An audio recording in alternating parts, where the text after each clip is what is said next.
শুভ সকাল বন্ধুরা, আমার চ্যানেলে আপনাদের স্বাগত। আজকে সোমবার, রোববারের পর সোমবার। আজকে একটুখানি এমনিতেই তো শীত পড়ে গেছে, একটু সকালবেলা উঠতে একটু দেরিও হচ্ছে। আর আজকে সেরকম রান্নাবান্নাও ছিল না। এই ছেলেরাদের একটু টিফিন করে দিলাম, আর ওরা চা একটুখানি খাবার খেয়ে বেরিয়ে গেল কাজে। আর আমি আমার বৌমা এবার বসে গেছি একটু চা খেতে। আর আজকে সেরকম কিছু রান্না বান্না করব না, কেননা কালকে সব রান্না করেছিলাম, ওগুলো ছিল। আমি তো আর সোমবার নিরামিষ খাই, বৌমা মাছ টাছ খায়, আমি খাই না। আর এবারে আমি কিছু গ্রসারি অর্ডার করে দিয়েছিলাম, ছিল না। ছেলেকে বললাম একটু অর্ডার করে দিতে, ও অর্ডার করে দিয়েছে, ওগুলো সব চলে এসছে। আমি এই যে দড়ি ফেলে সব নিয়ে নিচ্ছি, কেননা ওরা ওপরে এসেও দিয়ে যায়, অল্প বেশি কিছু অর্ডার করিনি বলে ওই জন্য দড়ি ফেলে নিয়ে নিলাম। আর ওই জন্য সব আমি এই যে আপনাদেরকে দেখিয়েও দিচ্ছি কি কি কিনেছি। আর এইভাবে আমার আজকে সোমবারটা কাটলো, কেননা আজকে বেশি রান্না করতেও ভালো লাগছিল না। কালকে প্রচুর রান্না করেছি, আজকে আর ভাল লাগছে না। বৌমাও বললো তাহলে মা বেশি কিছু করো না, দুজনে মিলে একটু সেদ্ধ ভাত করে দুপুরে খেয়ে নেব। এবার আমি তারপরে এগুলো নাবিয়ে তারপরে স্নান করে ঠাকুর পুজোও দিয়ে নেব, ততক্ষণে বৌমা নিজের কিছু কাজ সেরে নেবে। এই যে আমি এগুলো সব কিনে নিয়েছি। আর এই যে শীত আসছে, আমি ছেলেকে বললাম একটা বড় ইজি অর্ডার কর, কেননা শীতের পোশাক কাচতে গিয়ে ইজি তো লাগবেই, মাস্ট। ওই জন্য একবারে ও বড় অর্ডার করে দিয়েছে। আর এই যে সবজি বাজার আমি তলা থেকেই কিনে নিয়েছি, কোনো সময় গিয়েও কিনে নিয়ে আসি, ছেলেও নিয়ে আসে। আর আজকে তলা দিয়ে যাচ্ছিল, আর ওই জন্য ওখান থেকে কিনে নিলাম। কালকে এইসব সবজি দেখি কি রান্না করি। আজকে তো সেরম কিছু করব না, দুজনে সেদ্ধ ভাত খাবো।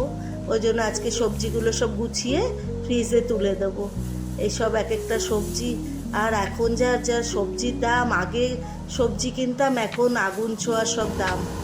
আর সেদ্ধ ভাত, বৌমা বললে শুধু সেদ্ধ ভাত খাবো, মা তাহলে একটু ফুলকপির বড়াও করো।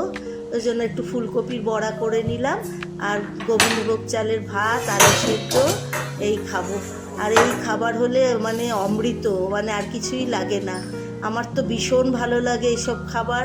আপনাদের কেমন লাগে এইসব খাবার? এই সেদ্ধ ভাত আর ঘি হলে অসাধারণ লাগে, তাই না?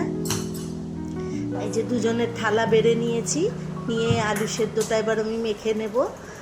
আর তারপরে আমার খাওয়া দুজনে মিলে খেতে বসে যাব। আর আজকে তো সোমবার, আমার নিরামিষ। ও এইভাবে দুজনে আমরা খেতে বসে গেলাম। আর এদিকে ফুলকপির বড়াগুলো আমার সব ভাজা হয়ে গেছে। তারপরে রোদ্দুরে জামা কাপড় যা দিয়েছিলাম সব তুলে নিচ্ছি, কেননা সব সারাদিন রোদ পড়েছে। এরপর সব এই এক এক করে জামাগুলো তুলে নিলাম। আপনারা সোমবারটা কিভাবে কাটান? নিশ্চয়ই আপনাদেরও অনেকে সোমবার নিরামিষ খান আমার মতন। এই যে আমাদের বাড়ির পেছনে একটা বাগান আছে, আর দুজনে এবার আমরা খেতে বসে গেলাম। ও ভীষণ ভালোবাসে সেদ্ধ ভাত খেতে, ও নিজেই বলল তাহলে সেদ্ধ ভাতই করে দাও। আর রান্না আজকে যখন করতে ভালো লাগছে না, আমরা দুজনে খাচ্ছি আর গল্প করছি। ও এরপরে অফিসে বেরিয়ে যাবে, ও চাকরি করে। আর আমি তো দুপুরবেলা একা তারপরে থাকি সব, তারপরে সন্ধেবেলা সব এক এক করে বাড়ি ফিরতে থাকি। এই যে ও বেরিয়ে গেল কাজে, আমি ওপর থেকে ওকে টাটা করছি। এরপরে এইভাবে আমার দিনটা কাটলো। এইবার আমি আমার দুপুরবেলা একটু বিশ্রাম নিই। এইভাবে আমার মানে রোজের সকাল থেকে রাত অবধি, সন্ধে অবধি এইভাবে কাটে। তারপরে তো তাহলে ঠিক আছে, রাখি। আমার এই চ্যানেলটা যদি ভালো লাগে একটা লাইক, শেয়ার